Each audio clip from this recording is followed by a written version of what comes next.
दोस्तों आज हम लोग रेलवे प्लेटफॉर्म साइंस बुक का प्रैक्टिस सेट नंबर 4 पर इस वीडियो में बात करेंगे।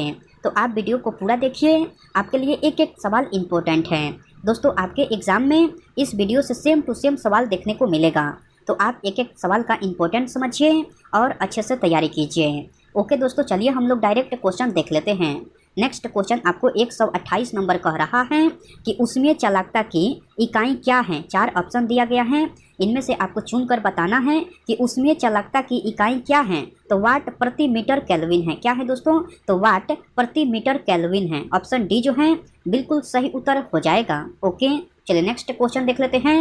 नेक्स्ट क्वेश्चन आपको 129 नंबर कह रहा है कि निम्न में से कौन सी विद्युत आवेश की एसआई इकाई है जो लगभग 6 × 10⁻18 इलेक्ट्रॉनों में निहित आवेश के बराबर होती है। तो कूलम्ब है। कौन है दोस्तों? तो कूलम्ब है। विद्युत आवेश की एसआई इकाई क्या है? तो कूलम्ब है। ऑप्शन डी जो है बिल्कुल सही उत्तर हो जाएगा। ओके, चलिए नेक्स्ट क्वेश्चन देख लेते हैं। नेक्स्ट क्वेश्चन आपको 130 नंबर कह रहा है कि निम्न में से कौन सा एसआई मात्रक नहीं है। 4 ऑप्शन दिया गया है, इनमें से आपको चुनकर बताना है कि कौन सा एसआई मात्रक नहीं है। तो कैलोरी जो है आपको एसआई मात्रक नहीं है। एम्पियर, न्यूटन और ओम ये तीनों जो हैं आपका एसआई मात्रक हैं, जबकि कैलोरी जो है आपका एसआई मात्रक नहीं है। तो ऑप्शन ए जो है बिल्कुल सही उत्तर हो जाएगा। ओके, चलिए नेक्स्ट क्वेश्चन देख लेते हैं। नेक्स्ट क्वेश्चन आपको 131 नंबर कह रहा है कि लंबाई की एसआई इकाई डैश हैं। 4 ऑप्शन दिया गया है, इनमें से आपको चुनकर बताना है कि लंबाई की एसआई इकाई क्या है। तो लंबाई की एसआई इकाई जो है आपका मीटर है। क्या है दोस्तों? तो मीटर है। ऑप्शन डी जो है बिल्कुल सही उत्तर हो जाएगा। ओके, चलिए नेक्स्ट क्वेश्चन देख लेते हैं। दोस्तों मैं उम्मीद करता हूं कि क्वेश्चन आपको अच्छे से समझ में आ रहा है।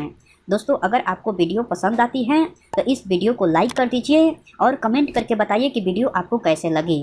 दोस्तों अभी तक आप इस चैनल को सब्सक्राइब नहीं किए हैं तो प्लीज़ इस चैनल को सब्सक्राइब कर लीजिए और बेल आइकन को भी प्रेस कर दीजिए। ओके, चलिए नेक्स्ट क्वेश्चन देख लेते हैं।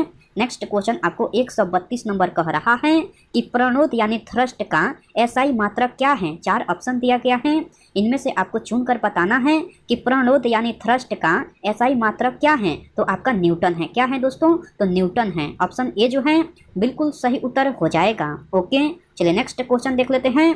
नेक्स्ट क्वेश्चन आपको 133 नंबर कह रहा है कि ईंधन के कैलोरी मान की इकाई क्या है। 4 ऑप्शन दिया गया है, इनमें से आपको चुनकर बताना है कि ईंधन के कैलोरी मान की इकाई क्या है। तो आपको केल्विन जूल प्रति केजी है। क्या है दोस्तों? तो केल्विन जूल प्रति केजी है। ऑप्शन ए जो है बिल्कुल सही उत्तर हो जाएगा। ओके, चलिए नेक्स्ट क्वेश्चन देख लेते हैं।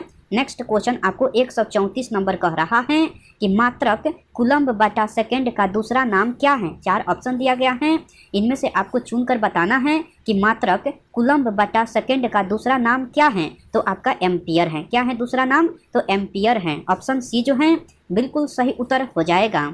ओके, चलिए नेक्स्ट क्वेश्चन देख लेते हैं। नेक्स्ट क्वेश्चन आपको 135 नंबर कह रहा है कि तरंग वेग का एसआई मात्रक क्या है। तरंग वेग का एसआई मात्रक क्या है दोस्तों? तो मीटर प्रति सेकेंड है। तरंग वेग का एसआई मात्रक क्या है? तो मीटर प्रति सेकेंड है। ऑप्शन सी जो है बिल्कुल सही उत्तर हो जाएगा। ओके, चलिए नेक्स्ट क्वेश्चन देख लेते हैं। नेक्स्ट क्वेश्चन आपको 136 नंबर कह रहा है कि लैक्टोमीटर जो दूध के नमूने की शुद्धता निर्धारित करने के लिए उपयोग किया जाता है किस सिद्धांत पर काम करता है। तो यह जो है आर्किमिडीज के सिद्धांत पर काम करता है। यह किस सिद्धांत पर काम करता है? तो आर्किमिडीज के सिद्धांत पर काम करता है। ऑप्शन ए जो है बिल्कुल सही उत्तर हो जाएगा। ओके, चलिए नेक्स्ट क्वेश्चन देख लेते हैं। नेक्स्ट क्वेश्चन आपको 137 नंबर कह रहा है कि मशीन के पुर्जों में स्नेहकों का उपयोग करने पर गति डैश हो जाती है। तो गति जो है आपको सुचारू हो जाती है। क्या हो जाती है? तो गति जो है आपको सुचारू हो जाती है। ऑप्शन बी जो है बिल्कुल सही उत्तर हो जाएगा। ओके, चलिए नेक्स्ट क्वेश्चन देख लेते हैं। नेक्स्ट क्वेश्चन आपको 138 नंबर कह रहा है कि एक डायोप्टर डैश के बराबर होता है। तो एक डायोप्टर जो है आपको 1 प्रति मीटर के बराबर होता है। एक डायोप्टर जो है आपको 1 प्रति मीटर के बराबर होता है। ऑप्शन डी जो है बिल्कुल सही उत्तर हो जाएगा। ओके, चलिए नेक्स्ट क्वेश्चन देख लेते हैं। नेक्स्ट क्वेश्चन आपको 139 नंबर कह रहा है कि तरंग दैर्घ्य का एसआई मात्रक क्या है। 4 ऑप्शन दिया गया है, इनमें से आपको चुनकर बताना है कि तरंग दैर्घ्य का एसआई मात्रक क्या है। तो आपका मीटर है। तरंग दैर्घ्य का एसआई मात्रक क्या है दोस्तों? तो मीटर है। ऑप्शन बी जो है बिल्कुल सही उत्तर हो जाएगा। ओके, चलिए नेक्स्ट क्वेश्चन देख लेते हैं। नेक्स्ट क्वेश्चन आपको 140 नंबर कह रहा है कि एसआई पद्धति में गुणज 10 के पावर -15 डैश का उपसर्ग हैं। तो एसआई पद्धति में गुणज 10 के पावर -15 जो हैं आपको फेम्टो का उपसर्ग है। किसका उपसर्ग है दोस्तों? तो फेम्टो का उपसर्ग है। ऑप्शन बी जो है बिल्कुल सही उत्तर हो जाएगा। ओके, चलिए नेक्स्ट क्वेश्चन देख लेते हैं। नेक्स्ट क्वेश्चन आपको 141 नंबर कह रहा है कि एसआई पद्धति में गुणज 10 के पावर 24 डैश का उपसर्ग है। तो एसआई पद्धति में गुणज 10 के पावर 24 जो है आपका सही उत्तर हो जाएगा योटो का उपसर्ग है। किसका उपसर्ग है दोस्तों? तो योटो का उपसर्ग है। ऑप्शन बी जो है बिल्कुल सही उत्तर हो जाएगा। दोस्तों मैं यह क्वेश्चन फिर से रिपीट कर दे रहा हूँ। क्वेश्चन कह रहा है कि एसआई पद्धति में गुणज 10 के पावर 24 डैश का उपसर्ग है। तो एसआई पद्धति में गुणज 10 के पावर 24 जो है आपको योटो का उपसर्ग है। ऑप्शन बी जो है बिल्कुल सही उत्तर हो जाएगा। ओके, चलिए नेक्स्ट क्वेश्चन देख लेते हैं। नेक्स्ट क्वेश्चन आपको 142 नंबर कह रहा है कि आपको धारा घनत्व का एसआई मात्रक क्या है। 4 ऑप्शन दिया गया है, इनमें से आपको चुनकर बताना है कि धारा घनत्व का एसआई मात्रक क्या है। तो आपको एम्पियर प्रति मीटर स्क्वायर है। क्या है दोस्तों? तो एम्पियर प्रति मीटर स्क्वायर है। ऑप्शन सी जो है बिल्कुल सही उत्तर हो जाएगा। ओके, चलिए नेक्स्ट क्वेश्चन देख लेते हैं। नेक्स्ट क्वेश्चन 143 नंबर कह रहा है कि ज्योति तीव्रता का एसआई मात्रक क्या है। 4 ऑप्शन दिया गया है, इनमें से आपको चुनकर बताना है कि ज्योति तीव्रता का एसआई मात्रक क्या है। तो आपका कैंडला है। क्या है दोस्तों? तो कैंडला है। ऑप्शन बी जो है बिल्कुल सही उत्तर हो जाएगा। ओके, चलिए नेक्स्ट क्वेश्चन देख लेते हैं। नेक्स्ट क्वेश्चन आपको 144 नंबर कह रहा है कि परमाणविक या आणविक पैमाने पर द्रव्यमान को मापने की मानक इकाई क्या है। 4 ऑप्शन दिया गया है, इनमें से आपको चुनकर बताना है कि परमाणविक या आणविक पैमाने पर द्रव्यमान को मापने की मानक इकाई क्या है। तो आपको एकीकृत परमाणु द्रव्यमान इकाई है। क्या है दोस्तों? तो एकीकृत परमाणु द्रव्यमान इकाई है। तो ऑप्शन ए जो है बिल्कुल सही उत्तर हो जाएगा। ओके, चलिए नेक्स्ट क्वेश्चन देख लेते हैं। नेक्स्ट क्वेश्चन आपको 145 नंबर कह रहा है कि एक प्रणाली की इकाइयों को दूसरी प्रणाली में बदलने के लिए किस पद्धति का उपयोग किया जाता है। तो आपका सही उत्तर हो जाएगा परिमाण विश्लेषण पद्धति का उपयोग किया जाता है। किस पद्धति का उपयोग किया जाता है? तो आपको परिमाण विश्लेषण पद्धति का उपयोग किया जाता है। ऑप्शन सी जो है बिल्कुल सही उत्तर हो जाएगा। ओके, चलिए नेक्स्ट क्वेश्चन देख लेते हैं। नेक्स्ट क्वेश्चन आपको 146 नंबर कह रहा है कि किसी वस्तु के आवेश वाहक होने अथवा नहीं होने का पता लगाने के लिए किस उपकरण का उपयोग किया जाता है। तो आपको इलेक्ट्रोस्कोप उपकरण का उपयोग किया जाता है। किस उपकरण का उपयोग किया जाता है? तो इलेक्ट्रोस्कोप उपकरण का उपयोग किया जाता है। ऑप्शन ए जो है बिल्कुल सही उत्तर हो जाएगा। ओके, चलिए नेक्स्ट क्वेश्चन देख लेते हैं। नेक्स्ट क्वेश्चन आपको 147 नंबर कह रहा है कि निम्नलिखित में से कौन सा एक समूह से संबंधित नहीं है। तो आपका सही उत्तर हो जाएगा द्रव्यमान जो है आपको एक समूह से संबंधित नहीं है। तो ऑप्शन सी जो है बिल्कुल सही उत्तर हो जाएगा। ओके, चलिए नेक्स्ट क्वेश्चन देख लेते हैं। नेक्स्ट क्वेश्चन 148 नंबर कह रहा है कि निम्न में से कौन सी एक वेक्टर मात्रा नहीं है। 4 ऑप्शन में से आपको चुनकर बताना है कि कौन सी एक वेक्टर मात्रा नहीं है। तो सही उत्तर हो जाएगा विद्युत प्रवाह जो है एक वेक्टर मात्रा नहीं है। गति या आवेग, बल का गुरुत्व और विस्थापन ये तीनों जो हैं एक वेक्टर मात्रा हैं, जबकि विद्युत प्रवाह जो है एक वेक्टर मात्रा नहीं है। तो ऑप्शन सी जो है बिल्कुल सही उत्तर हो जाएगा। ओके, चलिए नेक्स्ट क्वेश्चन देख लेते हैं।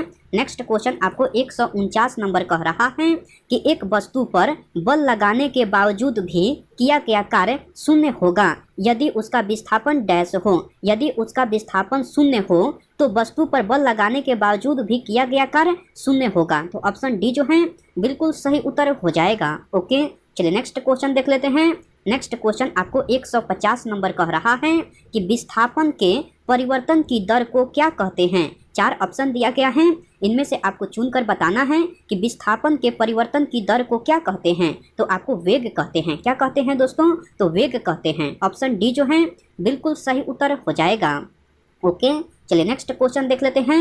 नेक्स्ट क्वेश्चन आपको 151 नंबर कह रहा है कि निम्न में से किस राशि का मान स्थान बदलने पर भी परिवर्तित नहीं होता है।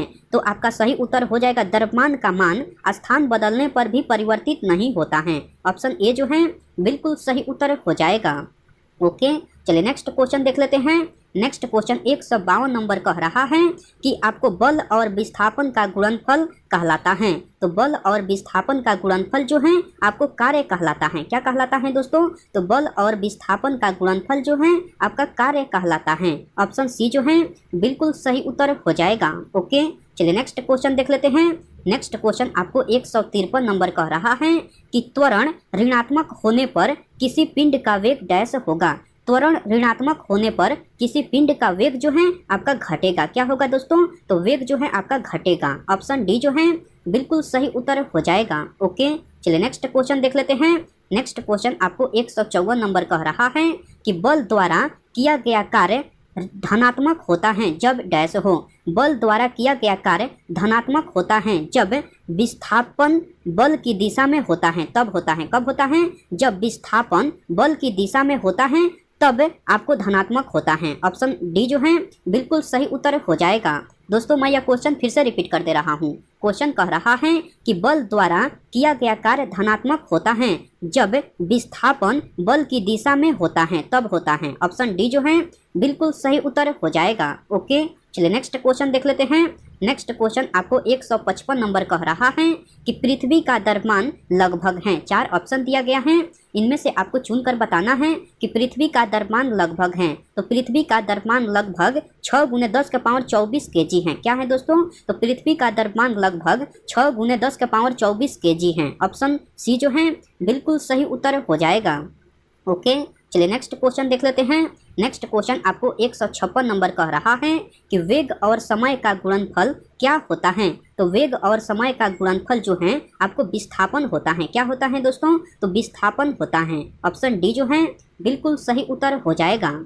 ओके, चलिए नेक्स्ट क्वेश्चन देख लेते हैं। नेक्स्ट क्वेश्चन आपको 157 नंबर कह रहा है कि एक वस्तु 4 सेकेंड में 21 मीटर और 2 सेकेंड में अगले 15 मीटर की यात्रा करती हैं। तो वस्तु की औसत चाल कितनी है? तो 21 meter plus 15 meter equal to 36 meter. ठीक है, और समय कितना लग गया? 4 सेकेंड प्लस 2 सेकेंड तो 6 सेकेंड, तो 36/6 इजकल टू 6 हो जाएगा। तो वस्तु का औसत चाल जो है आपका 6 मीटर प्रति सेकेंड है। क्या है दोस्तों? तो वस्तु की औसत चाल जो है आपका 6 मीटर प्रति सेकेंड है। ऑप्शन बी जो है बिल्कुल सही उत्तर हो जाएगा। ओके, चलिए नेक्स्ट क्वेश्चन देख लेते हैं। नेक्स्ट क्वेश्चन आपको 158 नंबर कह रहा है कि स्वतंत्र रूप से गिरने वाली वस्तु डैश गति का एक उदाहरण है। तो स्वतंत्र रूप से गिरने वाली वस्तु जो है आपको समान रूप से त्वरित गति का उदाहरण है। किसका उदाहरण है दोस्तों? तो स्वतंत्र रूप से गिरने वाली वस्तु जो है आपको समान रूप से त्वरित गति का उदाहरण है। ऑप्शन ए जो है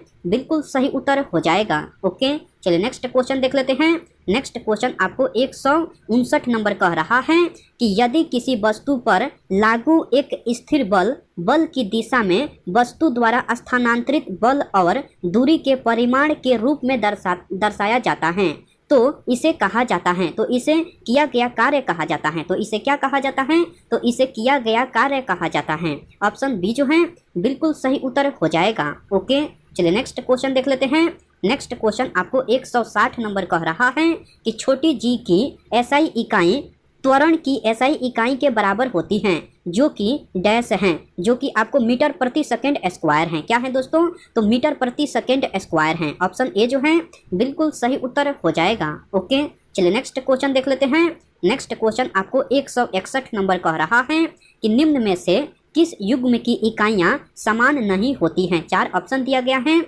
इनमें से आपको चुनकर बताना है कि किस युग्म की इकाइयां समान नहीं होती हैं। तो बल और दाब की इकाइयां जो हैं आपका समान नहीं होती हैं। कार्य और ऊर्जा की इकाइयां समान होती हैं। चाल और वेग की इकाइयां समान होती हैं। दूरी और विस्थापन की इकाइयां भी समान होती हैं, जबकि बल और दाब की इकाइयां जो हैं आपका समान नहीं होती हैं। ऑप्शन डी जो है बिल्कुल सही उत्तर हो जाएगा। ओके, चलिए नेक्स्ट क्वेश्चन देख लेते हैं। नेक्स्ट क्वेश्चन आपको 162 नंबर कह रहा है कि किसी भी माध्यम में जैसे ही हम डैश बढ़ाते हैं ध्वनि की गति बढ़ जाती है। किसी भी माध्यम में जैसे ही हम तापमान बढ़ाते हैं तो ध्वनि की गति बढ़ जाती है। ऑप्शन ए जो है बिल्कुल सही उत्तर हो जाएगा। ओके, चलिए नेक्स्ट क्वेश्चन देख लेते हैं। नेक्स्ट क्वेश्चन आपको 163 नंबर कह रहा है कि कार्य डैश का गुणनफल है। तो कार्य जो है आपको बल और वस्तु का बल की दिशा में विस्थापन का गुणनफल है। कार्य जो है बल और वस्तु का बल की दिशा में विस्थापन का गुणनफल है। ऑप्शन बी जो है बिल्कुल सही उत्तर हो जाएगा। ओके, चलिए नेक्स्ट क्वेश्चन देख लेते हैं। नेक्स्ट क्वेश्चन आपको 164 नंबर कह रहा है कि किसी वस्तु द्वारा किया गया कार्य 56 जूल है और उस पर लगाया गया बल 7 न्यूटन है। तो विस्थापन ज्ञात करें। तो विस्थापन 56/7 = 8 हो जाएगा। तो विस्थापन जो है आपका सही उत्तर हो जाएगा 8 मीटर है। विस्थापन जो है आपका 8 मीटर है। ऑप्शन सी जो है बिल्कुल सही उत्तर हो जाएगा। ओके, चलिए नेक्स्ट क्वेश्चन देख लेते हैं। नेक्स्ट क्वेश्चन आपको 165 नंबर कह रहा है कि औसत चाल और औसत वेग वस्तु की गति दर्शाता है। औसत चाल और औसत वेग वस्तु की गति दर्शाता है। तो आपको दिए गए अंतराल के दौरान दर्शाता है। कब दर्शाता है? तो दिए गए अंतराल के दौरान। ऑप्शन सी जो है बिल्कुल सही उत्तर हो जाएगा। ओके, चलिए नेक्स्ट क्वेश्चन देख लेते हैं। नेक्स्ट क्वेश्चन आपको 166 नंबर कह रहा है कि पृथ्वी की सतह पर जहां वायु का घर्षण नगण्य हो वस्तु डैश से गिरती हैं। तो वहां वस्तु जो है एक समान त्वरण से गिरती हैं। वहां जो है आपको वस्तु एक समान त्वरण से गिरती हैं। ऑप्शन सी जो है बिल्कुल सही उत्तर हो जाएगा। ओके, चलिए नेक्स्ट क्वेश्चन देख लेते हैं। नेक्स्ट क्वेश्चन आपको 167 नंबर कह रहा है कि डैश न होने पर किया गया कार्य शून्य होता है। तो सही उत्तर हो जाएगा विस्थापन न होने पर किया गया कार्य जो है आपका शून्य होता है। तो ऑप्शन बी जो है बिल्कुल सही उत्तर हो जाएगा। ओके, आज का प्रैक्टिस सेट में इतना ही सवाल था।